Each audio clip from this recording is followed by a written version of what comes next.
मोदी की तो मेरी नज़र में कोई रिस्पेक्ट नहीं है। फर्स्टली मैं यही कहूँगी, और सेकंडली हमें अपने आप को देखना चाहिए। वो मोदी वो तो कुछ भी नहीं कर सकता। क्या नहीं कर सकता कुछ। और क्या रिस्पेक्ट नहीं है उनकी? उनकी मेरी नज़र में तो उनकी कोई भी रिस्पेक्ट नहीं है। आपकी नजर में नहीं है, लेकिन वर्ल्ड की नजर में तो बहुत है।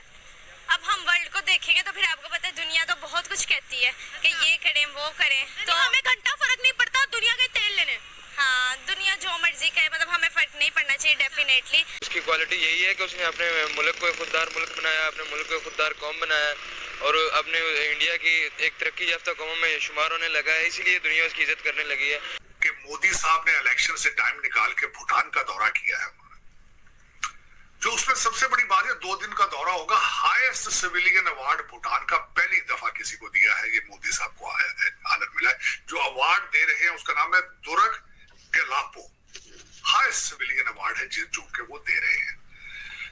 इंटरेस्टिंग चीजें आपको पता है, मैं जरा थोड़ी सी यूनिक चीजें अपनी मर्जी के लिहाज से देखता रहता हूँ। मोदी साहब के लिए उन्होंने नगमा गाया, वहां पे गारबा उन्होंने सॉन्ग गाया जो, और लेकिन मोदी साहब ने खुद लिखा हुआ था।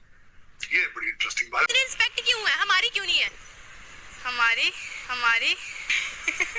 क्या हो गया, हंस क्यों रही हो लड़की?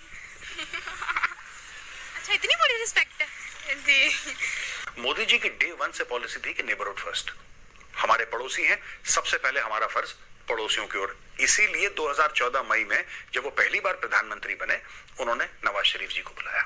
वो बोला कि साहब आप आइए, और मैं यहाँ पे हूँ, प्रधानमंत्री बनने वाला हूँ, मैं चाहता हूँ आप वहां पे बैठें और हम और आप पाकिस्तान और भारत के लोगों के लिए काम करें। आप पाकिस्तान के लिए, मैं भारत के लिए। उन्होंने बोला कि आओ लड़ाई करते हैं, आओ पाकिस्तान और भारत जंग करे, लेकिन गरीबी हटाने में।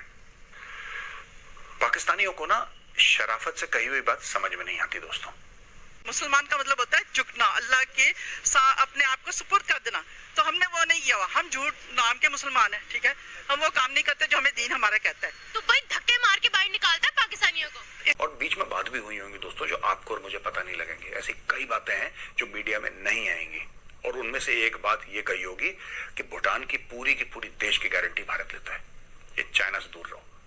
और फिर मोदी जी ने बताया होगा, ऐसा मैं मानता हूं, या हमारे फॉरेन मिनिस्टर ने ये बताया होगा कि चाइना, जिस देश के साथ चाइना ने हाथ मिलाया उस देश को डसा है।